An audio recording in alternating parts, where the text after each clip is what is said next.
So next up, Garry, Tan, and I are going to do on-stage office hours. This is most of what happens during YC.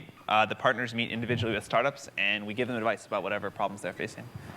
It's usually 25 minutes per startup, but we're going to try and do 3 startups in 25 minutes, and we'll see how that goes. Yeah, look forward to meeting them. So Kat, can you send out the first startup? All right. First startup and we don't know what they're Salary doing, by the Ferry. way. Nice to meet you. Hi. Sam.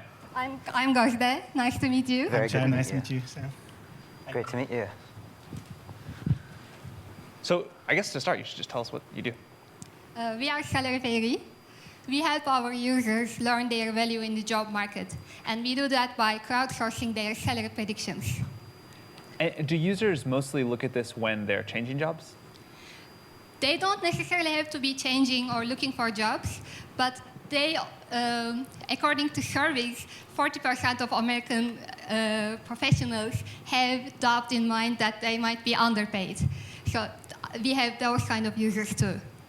So are users using this just to find out if they're underpaid, or because they're using it in salary negotiations? Is it just for curiosity, or are they really like saying, I'm underpaid? So far, we have been out for 3 months. They are using it for curiosity right now. How many users do you have? We currently have 9,000 users. And growing how fast? Our weekly growth rate is 10%. So like, these services tend to be most valuable when you actually give people something not just for their curiosity, but this critical thing they need to have for something they really care about. So how can you make this something that people are not using just for curiosity, but they're using because they really desperately need this information, they're acting on it? Yeah, so our aim is to create an efficient market for the job market, right? So basically make the job market behave more like the stock market. So this is the first step for our goal to price salaries accurately and then get one step closer to that stock market for jobs. So you have 9,000 users already. Yes. What's the most surprising thing? Surely you found people who are radically underpaid. Can you get them better jobs? We are creating the other part of the platform where employers will come and they are going to be able to see professional profiles along with predicted salaries. And they will be able to make salary offers based on that information. And before that, before we even built that, we have users who have reached us and told that their salary prediction helped us boost their courage to ask for more money. It's really hard to try to do multiple things at once as a startup. And if you're trying to sort of make this great for workers and for employers at the same time, that's usually more than one startup can handle. I would just focus entirely on making something that employees really love and that really helps them sort of get their market value. And you should track like how many employees come to your site, find that they're underpaid, and are able to use that to make sure they're getting a fair offer. And market comp, and that's like, you really can only you have to just focus on one tight little thing, and then you can expand from there. But until you have users that are telling you like, this is the best thing ever, I got a 20% raise, and I told all my friends to sign up for the service, you definitely shouldn't expand to other areas. And I would try to really find out, try and really find a metric that lets you focus on how many people are not just using you for idle curiosity, where they'll use one time, forget about it 5 minutes later, not tell their friends, not come back, but how many people you can actually sort of like make this big difference. And if you can do that, then you'll have all these other high-class problems later, like how you get employers into the market and how you make this efficient market. But one of the things that we always tell startups during YC is that it's way more important to build something a small number of users really love than something that a lot of users find a little bit interesting. What you'd like to do is make something that a lot of people really love, but a startup can never do that. Like Google gets to do that. And so you end up having to choose one of those two. And a narrow focus on something that users become really dependent on. You want to get to the place where your users are telling you like, I would be so bummed if this product went away. I'm so dependent on this. I'm going to use this for every future negotiation. Do you have a retention metric? Do you know how much users come back? We have 30% return rate. How much? 30%. 30? Yeah. Over what time period? or we just launched 3 months ago. So they've, for everyone who's tried the service, They at 30% least have came- come back at least yeah, once. And what are they like? What are they doing that second time? You know, they've already checked. So there are two sets of people. One, they are checking their results. They want to see if they have new predictions. And the second group is just coming back to make more predictions. Because we have scores, if you have better predictions, you get more scores. And we have users that have made hundreds of predictions. How do you know that it's working? Like, how do you know the predictions are accurate?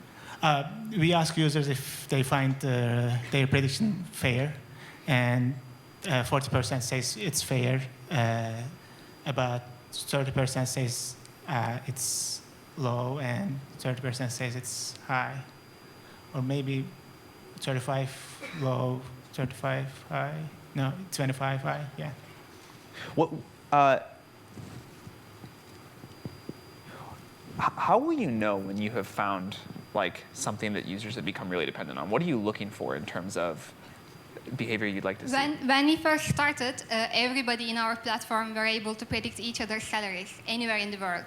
And then we got enough users, we were able to divide into countries. And then we got enough users so that we were able to divide into cities.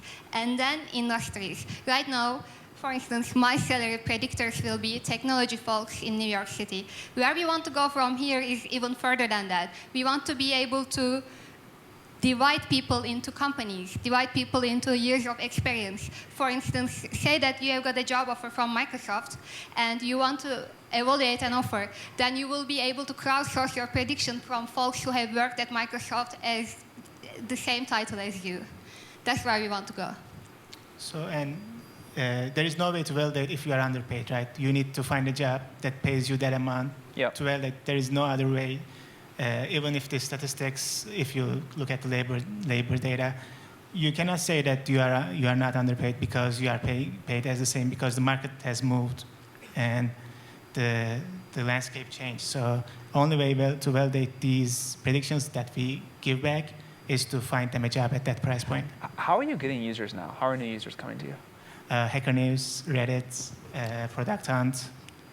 Yes, Hacker News, Reddit, Product Hunt, and we are pitching to reporters using Help a Reporter. And blogs picked it up. So the thing to remember is that is a great, those are great ways to get initial users, but that does not scale forever. And it is worth thinking. You know, there are a lot of different sites where people can come to get salary information. And you guys need to be like 10 times better than any of these other sites. And it's worth thinking about, A, what you're going to do to make yourself so much better that people will tell their friends, use Salary Fairy and not any of these other salary sites. And B, if there's some way you can build growth into the product. Because this is not, there's not any like inherent viral piece in this, but you could probably build something really cool where you send out like an email saying, guess my salary to a bunch of your friends, and then they sign up. And building those, like a lot of people think about, I'm going to build this product and I'm going to get my users on Hacker News, and then it's just going to grow. And that's not usually what happens. If you build a sufficiently great product, sometimes that happens. But you don't want to have growth be an afterthought. And if you can build growth into the product at this early stage, that can be really helpful. And I would definitely think early about how to do that. What else? We're about to run out of time on this one. OK, well, I'm a believer in crowd prediction, so it sounds cool. Thank you. Thank you very much. Thank you very much. Very cool. Thank you so much. Nice meeting you. Good luck.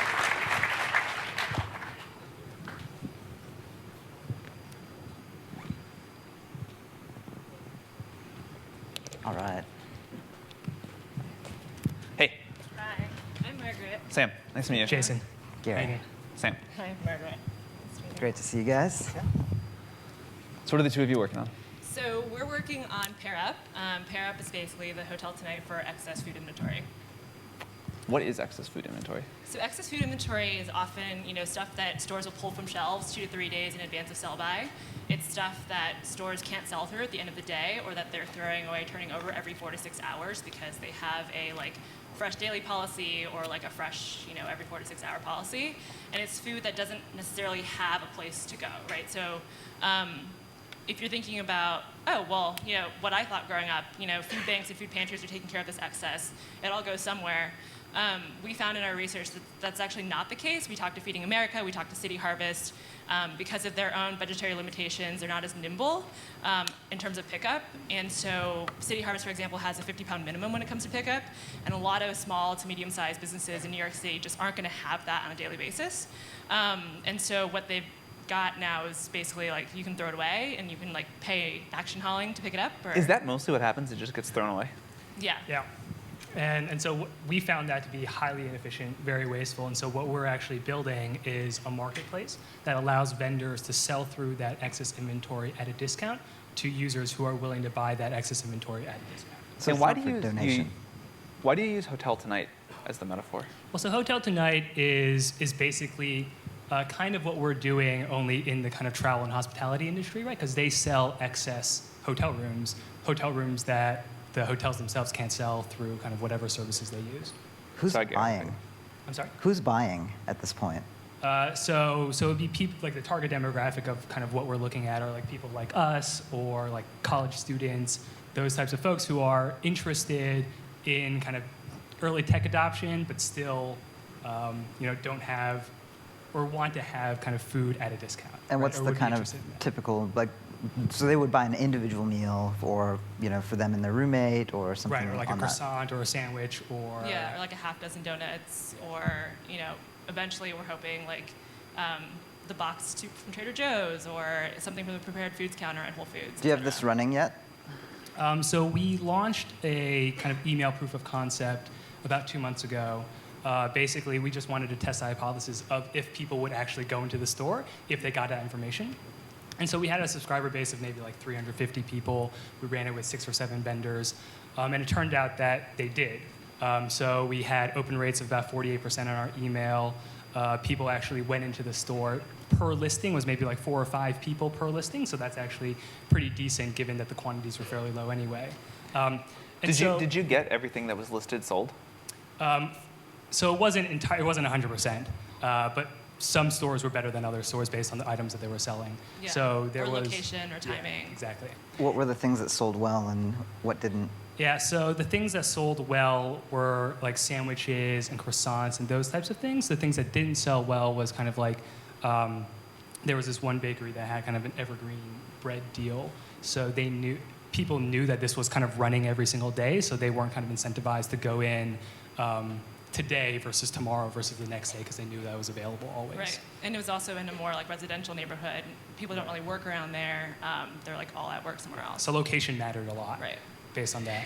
My sense is that this will be one of... Is that list still going, by the way? Are you still doing that? No, so we found the list to be fairly restrictive, and there were a lot of issues with it. So it was successful in kind of like what we wanted to test, but it wasn't successful in the sense that users only wanted one email a day, but vendors are all very different, right? So they all had different closing hours, and they all had different abilities to estimate their inventory. So when will you have the mobile app?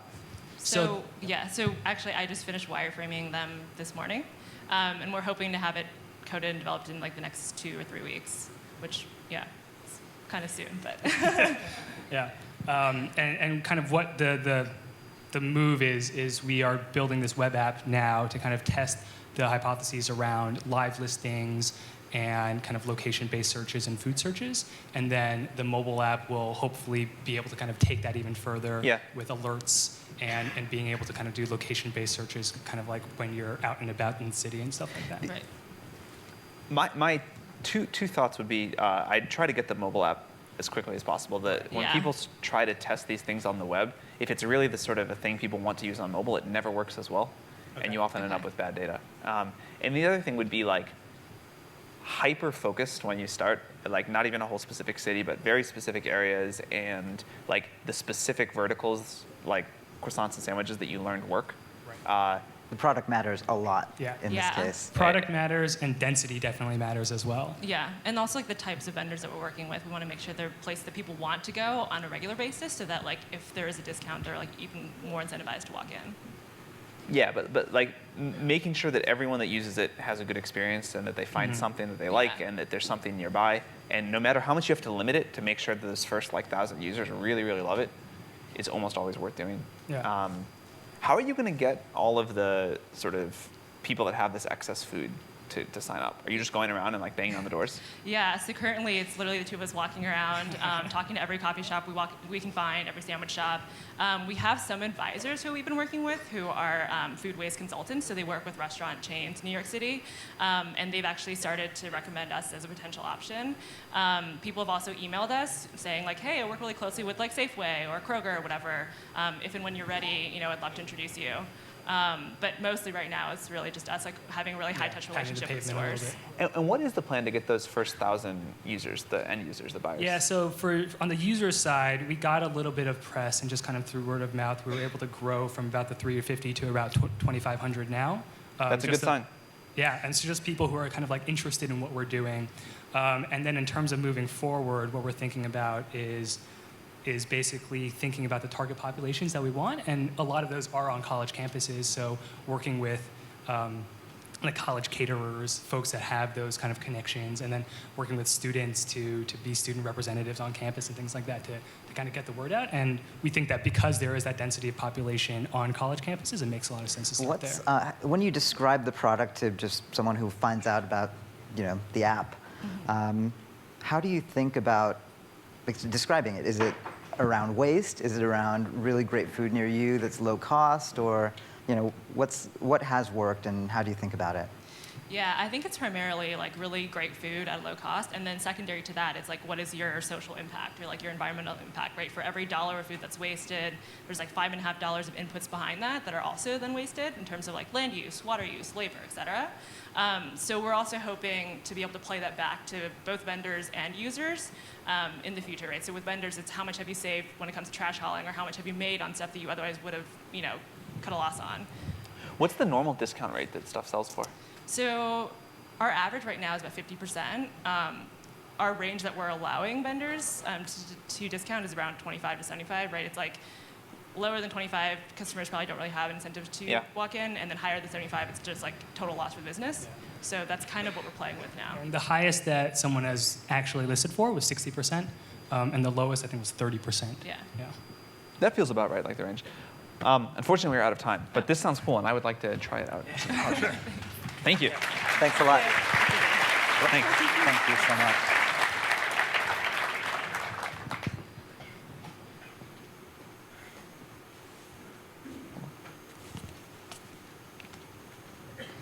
Hey guys. Hey, how's it going? Hey, I'm Sam. Nice to meet you, Sam.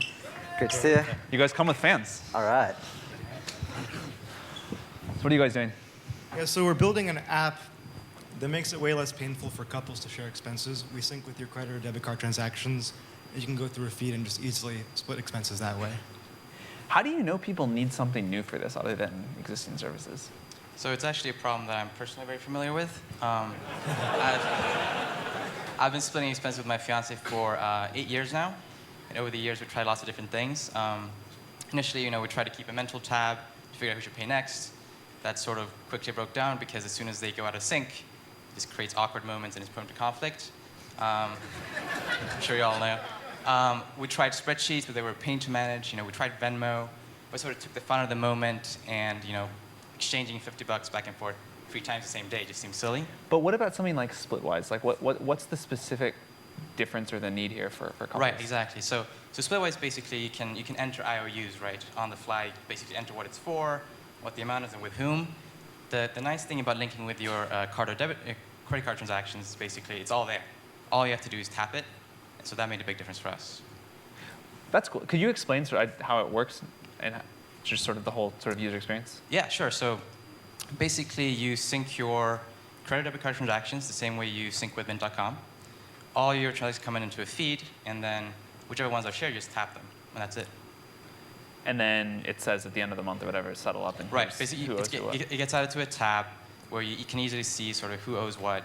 You can even settle through the app, but the interesting thing that we learned from our users is that even just knowing what the tab is and having it always be in sync already provides a lot of value. Yeah, that's cool, and certainly couples would be willing to sort of share just the full transaction stream in a way that you might not with a group on Splitwise or something. Right. Is this live? Is it up and running? So yeah, we're currently, one thing about what you just said is you don't get my personal transactions. In your feed, you just get the transactions that are shared. So you wouldn't see like my personal what I bought at Dwayne Reed All right, or so just Chipotle. whatever you click, shared trend. Exactly. So we're currently in private beta, but we're going to submit to the App Store in the next few weeks. We started working on it in January, and one thing that we sort of made a mistake early on was that we wanted to accommodate, this could work for roommates, this could work for groups that are traveling. And what quickly happened was we had all these different ways of using the app, and we didn't have any one way that was very, very good. So you made a comment to, I think, the Salary Fairy team about focusing on something very small that a lot of users would actually like. So about a month ago, we made a decision to sort of just simplify the product and focus just on couples. And so we feel like we're ready now to kind of push it out there to a lot of people. It's good to focus. The downside of focusing on couples is, which I'm just curious what you're planning to do, is that there's no inherent virality in there either. You use it with your partner, and that's that. And then it's not like something where you're sharing it with friends or roommates and bringing it in Exactly. groups. That's actually something that we've been going back and forth on during those months. Our initial strategy was basically try to accommodate every use case, sort of see what our beta testers do, judge from that data, and then like focus.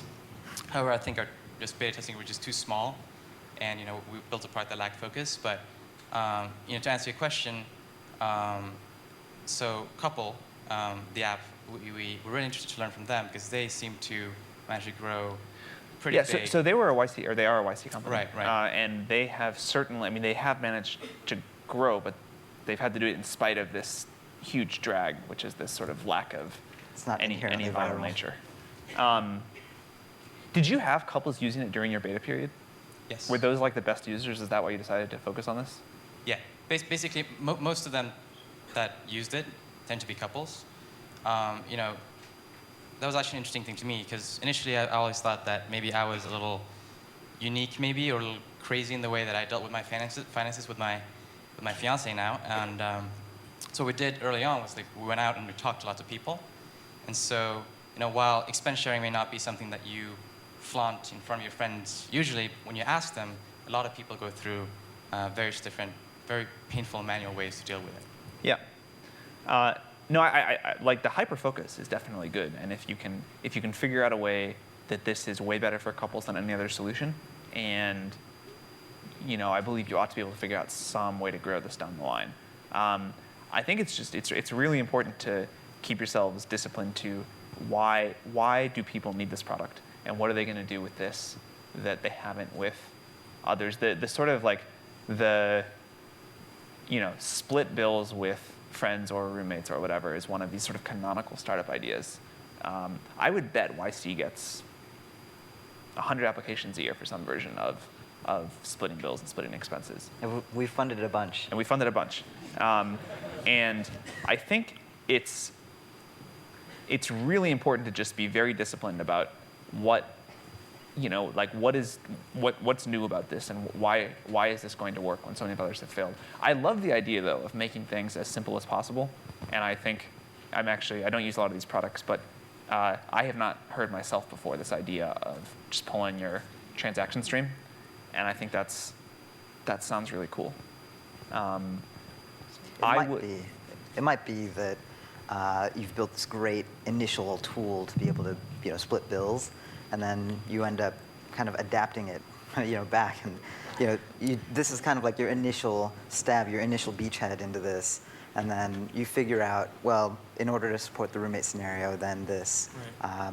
It's so hard, at the end of the day, for all of these scenarios though, you still have this inherent kind of viral distribution problem, or how do you acquire users? This isn't one of those things where you can necessarily charge a lot up front, so you can't pay for it. Yeah.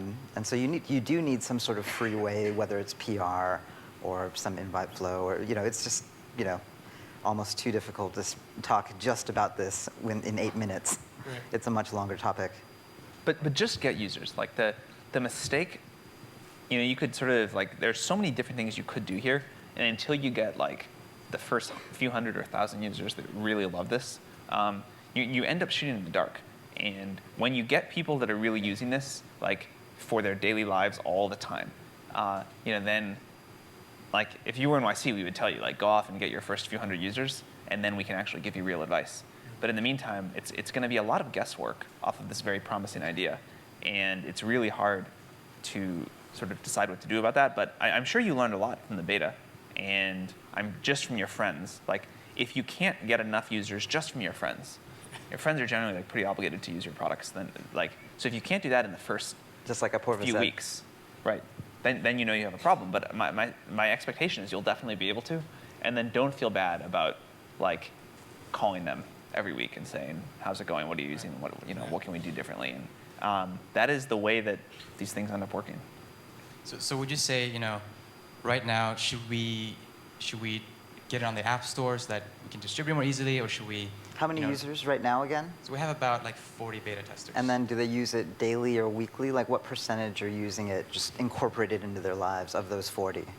I'd say probably about like 25 use it. Like that's a pretty high rate, actually. Use it how often? Regularly, like every few days. That's Every great. few days.